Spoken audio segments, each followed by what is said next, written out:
1.2 billion, that's the figure. It's called the Coronavirus Alleviation Program. And we do know the finance minister was in the house to make sure this was approved. Of course, when you look at the estimated line items, we have 4, and I'll just take you through. Loans for micro, small, and medium-sized businesses. We also have busing of health workers in Accra, or let's say the lockdown areas. We have to be very categorical about it. And then we also do have allowances for 50% of basic salary for all frontline health workers for 4 months. That was also announced as part of the measures by the president in his last address. Waiver of personal income taxes for all health workers for 3 months. Relief for health workers being the subject itself, and the provision of sanitation, Ghana National Buffer Stock Company making those provisions as well, food packages and hot meals. Of course, we do know what the concerns have been from those who criticize, and especially when it comes to Parliament on the side of the minority. Kojo and I are going to have some discussion. And Kojo? Yeah. Yeah, you're ready. We do have on the line a Deputy Minister of Finance, and she is also a Member of Parliament for Etiwan East, and Abena Osei-Asare is on the line. Good morning to you, ma'am. Ma'am, good morning. Good morning. Yes, great. Thank you for joining us. How's the lockdown going with you? Yes, we are working very hard to see to it that everything is in shape, even as we go through this lockdown. We are still at work because we need to still run the country. So we are still at work, but we believe that everything is going well. This package, 1.2 billion, is it different from the initial $100 million that was announced by the president for fighting the coronavirus infection or the pandemic in Ghana? Yes, the sources of funds are different. The 100 million was what we got from the World Bank, and this one is when we went to Parliament to seek approval to lower the cap on the stabilization fund from 300 million to 100 million. The excess of that 100 million is what we have put into the cap, or we have put into the coronavirus alleviation program. So they are 2 different things. And they all have 2 different distinct expenditure items. So yes, they are 2 different things. This is from the stabilization fund. You remember last week, government was in Parliament to ask Parliament to reduce the cap on the stabilization fund from 300 million to 100 million. And we had in the stabilization fund $319 million US. So when we gave us that approval, the 219 million excess is what we put in the contingency fund. And per the Constitution, you would have to come to the Finance Committee to give them a breakdown or how you intend to use the monies that have been put in the contingency fund. And that is the breakdown that the Minister of Finance shared with the Finance Committee yesterday in Parliament. There's a concern that has been raised following the appearance of the Finance Minister, that's your boss, and subsequently getting the approval, whether, and this one is supposed to know whether we have made some initial expenditures prior to this approval, for which we would need some payment to be made from this approval. Have we expended from this particular one? Have we undertaken certain actions or services for which we will now, or we have now gotten the approval to spend? Okay. This particular one, there are 3 components to it. We have the support to the household, that's around 280.3 million. We have the support for the relief for the health workers, that's 323.42 million. And then the soft loan of 600 million. For the soft loan of 600 million, we told the Finance Committee that the NBSSI is going to develop the criteria for identifying such beneficiaries. So clearly, this is something that we are now going to do. For the relief to the health workers, which is 323 million in all, we are now going to give them the personal income tax waivers. And for the 50% basic allowance, it is now going to happen. And for the busing, it was announced in the president's last briefing to the state. When you come to the support to households, you see that for the Ghana National Buffer Stock, we have 40.3 million. But this is not the total amount. We have already spent some money under the Ghana National Buffer Stock already because we have distributed several amounts of beans, rice, and all these things. So several quantities, of these food to some Ghanaians. And for the provision of water and sanitation, it is now that we are coming to make that expenditure. And for food packages and the hot meals that receive 40 million, it goes beyond the 40 million. But this is what we can put under the CAP program. So there are several expenditures running under different sections. But this is the quantum that the CAP program can take from the monies that have been made available to it. So if you have seen us spending on food, there are others. For some, we took from our consolidated funds, and for some, we are taking from the CAP program. So these are new expenditures that we are hoping to make, in addition to what we have already done. Madam Osei-Asare, good morning. This is Kojo. Your line is a bit faint. I'm wondering. Oh, right. Can you hear me now? Not clearly, but I think the other person's line was better. Right. Let me ask the question. Roland will repeat it for you. So I'm wondering, the 600 million that is going for the soft loans. Can you explain to us how who qualifies for these soft loans, how they can access them, what they need to do? Okay. In our submission to the Finance Committee, we made it very clear that the National Board for Small-Scale Industries, that's the NBSSI, will develop the criteria for identifying these beneficiaries. But there are three things that everybody who hopes or to qualify for such a relief should have. One is that you should belong to a recognized trade association. Two is that you should have a tax identification number, that's your thing. And then three, you should have a bank account or a mobile money account. So on the surface, these are the three basic things that we'll be looking out for. But the criteria for identifying these beneficiaries will be developed by NBSSI. And so they will roll those out in conjunction with the rural banks. Will it be your ministry that supervises the NBSSI on this, or will it be the Trade Ministry? We also came up with a steer we think that to manage these things effectively or to implement it effectively, we should establish a steering committee chaired by both the Ministry of Finance and the Ministry of Trade, co-chaired by these two ministries. And then we also have other ministries into it to help us in this. But yes, it is going to be handled by Ministry of Trade and Ministry of Finance together. There is a concern that very often people come away with the belief that distribution of resources like this are done on partisan lines.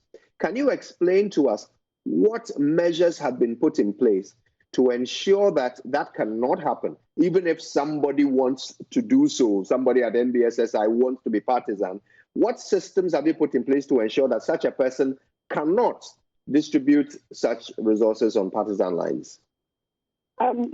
We have the implementing entities as commercial banks, rural banks, the faith-based organizations. And so you can't tell me that with these people in place implementing this amount of money to be dispersed, it will be done on partisan basis. The basic thing is that you have to qualify. The basic thing is you get your three things. You belong to a trade or association, you have your TIN, and you have a bank account or a mobile money. once that is done, and then NBSSI, I'm sure it will be open and fair. The criteria will be discussed with the industry players because they will have to discuss these things with the various associations that these people belong to. And once they all agree on it, it is not something that NBSSI will go and sit alone and have it done. They need to work with the trade association. So once this is done and they agree on a criteria, everybody will have to follow the criteria. So I don't think in any way that it will be done on partisan basis. When you have these people in place, the faith-based organizations, rural and commercial banks all together implementing this, I believe that it is open and it will be transparent. My understanding is that these commercial banks and the churches and so forth, they will be the outlets, but the decision-making will happen before we get to their point. It's not the rural banks that will decide who qualifies or who can get this amount. I believe that will be NBSSI. Am I right? That is what I am saying, that NBSSI will not work alone. They will have to work with the associations as well. To determine the criteria. I'm sure, the criteria, they will let everybody have a look at the criteria because it is not something that will be hidden. They will develop it with one. Already they have an existing criteria for some of these things. But we believe that since you must belong to a trade association, you should engage these people. And that is what they are also going to do, to engage them, to fine-tune the criteria such that as many people as possible can benefit from this relief that government is giving to small scale. Will the unions be part of the individual decision-making of who is approved and who is not? Pardon?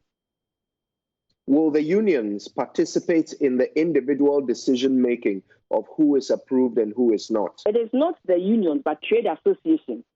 That is what I'm saying. They will together decide on the criteria. NBSSI will, in conjunction with these people, come up with a criteria for identifying beneficiary business. And I believe that this will sort of make it very transparent and avoid what you're talking about. Right. We've sprayed. We have sprayed. We have disinfected. Done a number of sanitation actions. So far, we've also made some commitment to the health sector. How do these expenditure patterns for some of these actions undertaken so far fall in line within this newly approved package? Okay. For this particular one, the Constitution is clear. There are procedures. Have we fulfilled those procedures? Yes, we have fulfilled those procedures. And that is, once the money hits the contingency fund, you should come to Parliament and tell Parliament that this and that is what I want to do with the money. That was what we did yesterday through the Finance Committee. The Finance Committee looked at it. And once they have looked at it and they are satisfied with the expenditures that we have put under the cap, I believe that it is in line. It is in line with what we are doing, and it's the right way. It's the right way to go about these things. At the end of it all, at the end of this all, then we will, through a supplementary, go to Parliament by the mid-year to inform Parliament that this amount of money that you gave to us or you freed for us to work with, this is the exact expenditures that have been made on these ones. And then Parliament can scrutinize through the mid-year budget review. But it's in line because once the Finance Committee has given us the approval, it's in line with the expenditure set for us. And so we can go ahead and then utilize the funds in here. And I'll just go into the archives and quote a former Deputy Finance Minister, Atokeso Forson. He's also a member of Parliament, and I'm sure you're familiar with him. And one of the suggestions he made before Parliament was that we expect government to tap into Ghana's reserves. We have the stabilization fund. Okay, so that has, but he also says that there are central bank reserves that government also needed to tap into. Do we have any perhaps discussions already undertaken to make sure we go in that direction? Okay. Thank you very much. But currently, this is what we have. When we get to that bridge, we will cross it. But I believe that, yes, we can do that. But when we get to that bridge, we will cross it and inform Ghanaians how we intend to do that.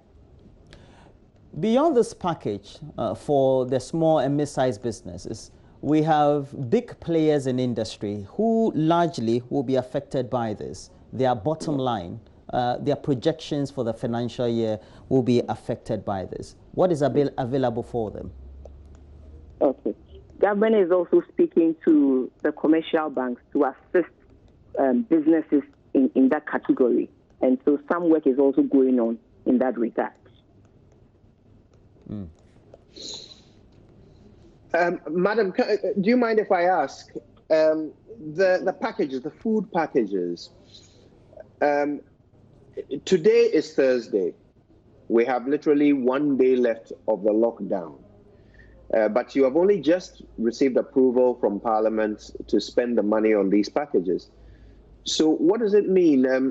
Also, by the way, some members of communities like Ashaleboche have been telling us that they've had people knocking on their doors from NADMU doing research on where the poor are. So I'm wondering, at what point are we going to start actually implementing the delivery of these packages with just 1 day left on the lockdown? Thank you very much. For the health workers, theirs is at the end of the month that they get to waive the income taxes. And for the 50% of basic salary, these things do happen at the end of the month. For the soft loans, we have said that NBSSI is going to work together with the trade associations to come up with a criteria to identify these things. And for the food, I already said that we have started and that there are several programs that have the food package and then the national buffer stock and working under it. For the provision of water and sanitation, clearly it will happen at the end of the month. We all pay our bills at the end of the month. So this will happen at the end of the month. But for the food and the water, we already have some data that we are working with. It is believed that between 7 to 8 million people are within that poverty bracket. Already LEAP, the Livelihood Empowerment Program, is already doing something for about 1.4 million of these people. And we have also identified about 400,000 people that we're already cooking for on another program, and some from government-owned coffers. So, or from the consolidated fund, consolidated fund, if I should put it that way. So it is not just a day to the end of the lockdown. Yeah, that's, I'm just quoting what you said, that we've been given the permission to spend this money. Some of these programs are running concurrently on other facilities. And so throughout the period, we will try and identify all those people that need to be identified. But those who have already been identified, they are being supplied with the basic things that they need to be given. Right. Now, the lockdown was for 2 weeks, but the president announced after 1 week that these interventions will be put in place, including the food packages that I'm asking about.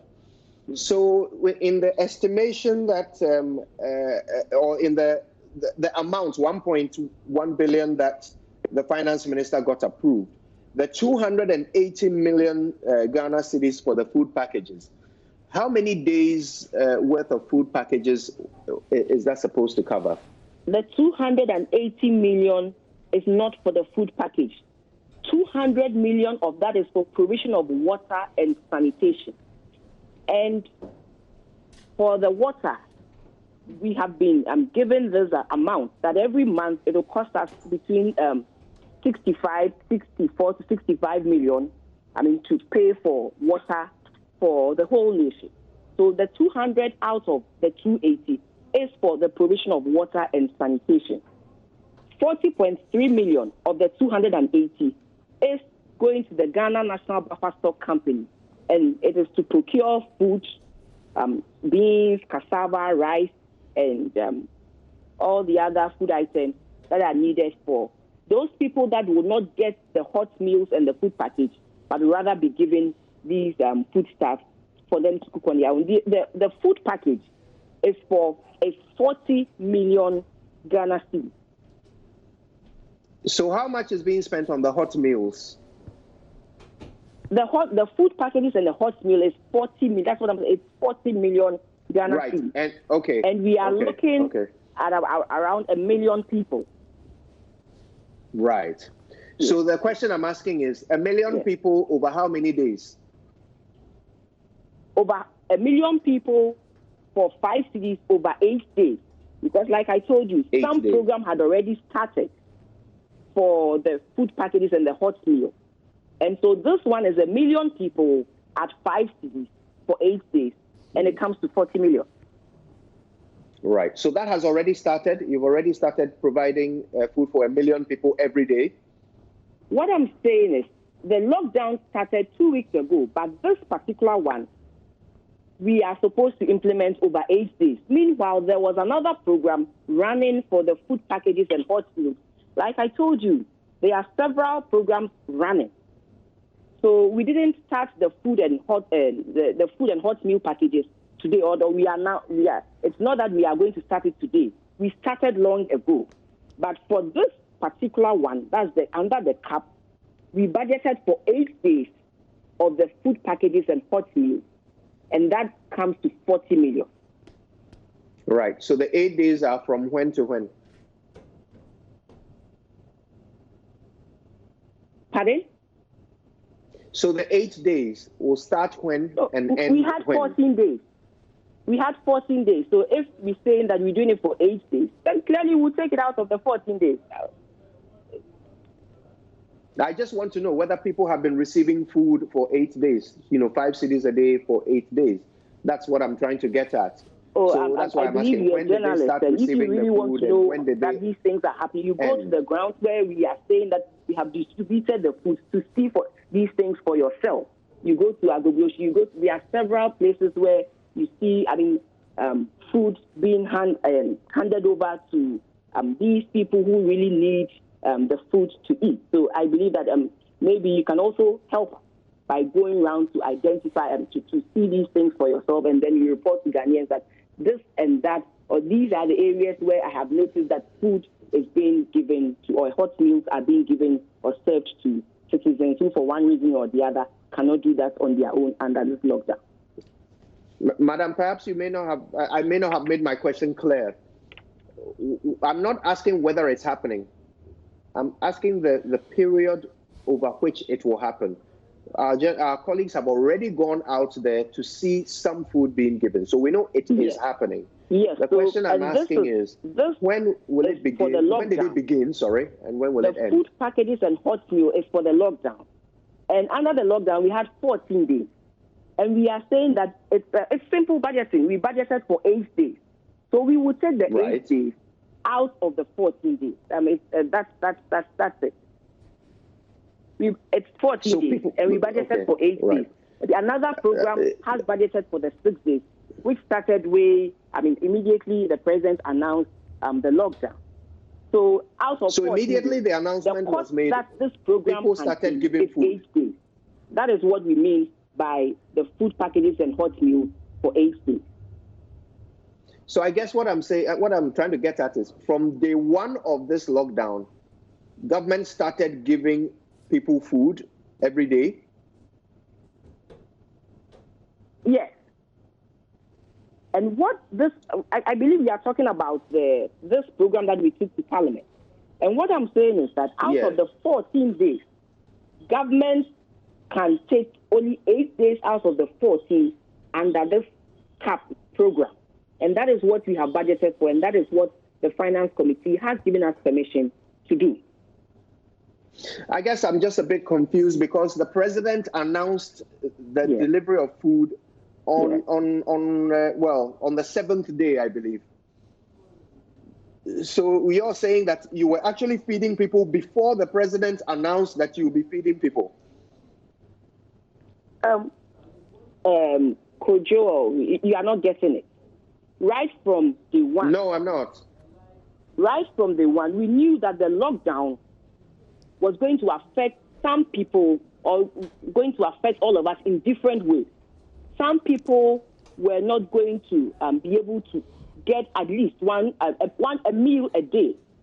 And the gender ministry, government through the gender ministry, immediately put some things in place, some measures in place to sort of reduce this effect. And so, yes, we began through the gender ministry. And I believe that you can find out from the gender ministry. The gender ministry will be the best place to find out these exact facts. But I'm telling you that we made provision for some of these things because we knew that the lockdown was going to affect all of us differently. And for some people, it was going to be the fact that they would not be able to get a meal a day to eat.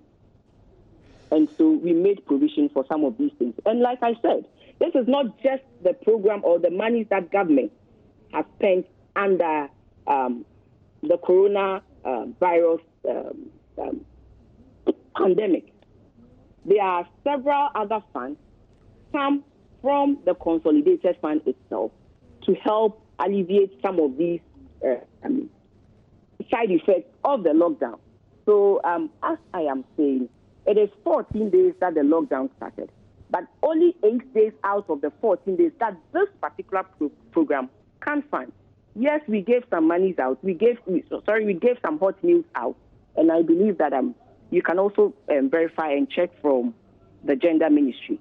But I believe that government decided to implement the lockdown, knew that some people will be affected in this regard, and hence made provision as such for such people. So for at least 8 days, we have been feeding 1 million people every day. That is the cost. That is what government can take. And I believe that it might be even more than that. But government can only take 1 million on this particular project, or this particular program. Government can only do 1 million people. Like I told you, there are about 7 to 8 million people. There are about 7 to 8 million people that, would need some form of assistance. But out of that, government is doing 1 million, and other programs, social intervention programs, are running concurrently. So we believe that will also help. But mind you, the virus was not factored at the time we prepared our budget. So clearly, this is what government is doing out of the resources that it can find immediately to alleviate some of these measures. So there are some people who will not be receiving meals, even though government identifies them among the 7.8 million who should. I'm not saying 7.8 million should get the hot meals. I'm saying between 7 to 8 million, we will need several interventions. And out of that, we have identified this number of people to need hot meals.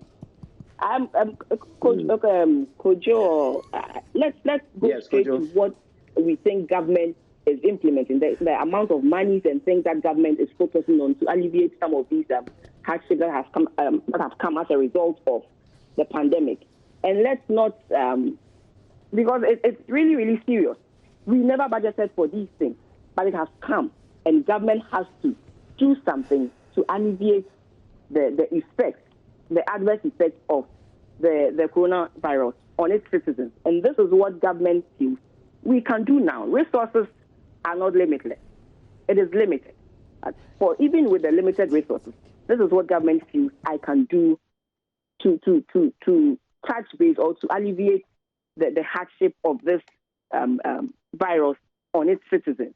And for me, I believe it's 1.2 billion to spend on this is huge. Well, we have to let you go, but before we do go, the finance minister again was in Parliament last week, and he said that if we look at our revised figures and what the growth rate has been revised to, we're going to have a loss and also going to need a quantum of some 9.5 billion. I'm right. Aren't I right? Which will include the cost of the Alleviation Program. The finance minister. That's what he said. Now, So if we do the deduction of this 1.2 billion, ultimately it would mean that we'll have more. How much more do we estimate that we need to spend on other citizens and poverty alleviation actions within the period of the lockdown or within the period of the coronavirus pandemic? Okay. Thank you. Yes, the finance minister said, as a result of the coronavirus pandemic, one, our revenues are not coming as it's supposed to come in terms of import duties and other domestic taxes. Again, our projection for our oil revenues have also come down. So there is a gap, and that is that gap.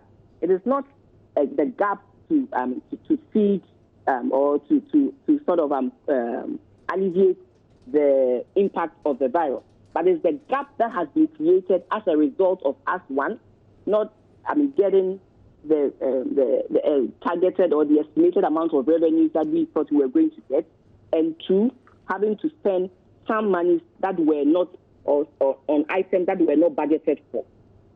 So there are two different things that we are talking about here. This is the gap that we are supposed to find. Per our revenue projections, we are going to see a drop of about 9.5 billion as a result of this. And for the program to alleviate or to reduce the effects of this pandemic, it's a different thing altogether. But we take it as and when we are able to find some money to sort of reduce the impact. But clearly, no country can reduce the impact totally. We will feel some effect of the virus in one way or the other. But this is what we are doing to reduce the impact. And that is why we came to Parliament, that we have some excess. If they will reduce the cap on the stabilization fund, we will get some excess funds to help us alleviate or reduce the pandemic, the effects of the pandemic. And that is what we have done. So as and when we have to pick up, because when it prolongs, yes, we believe that, yes, we will still have to spend on or in some areas. And when we get to that bridge, I believe that we will all cross it with all Ghanaians in mind. But that also leaves us with a fiscal gap, per the briefing that he gave the last week, of some 11 billion. And ultimately, it also means that the wider projections of government has been thrown into disarray. How do we intend shoring up, and from which of the sources, apart from the World Bank and the other Bretton Woods institutions?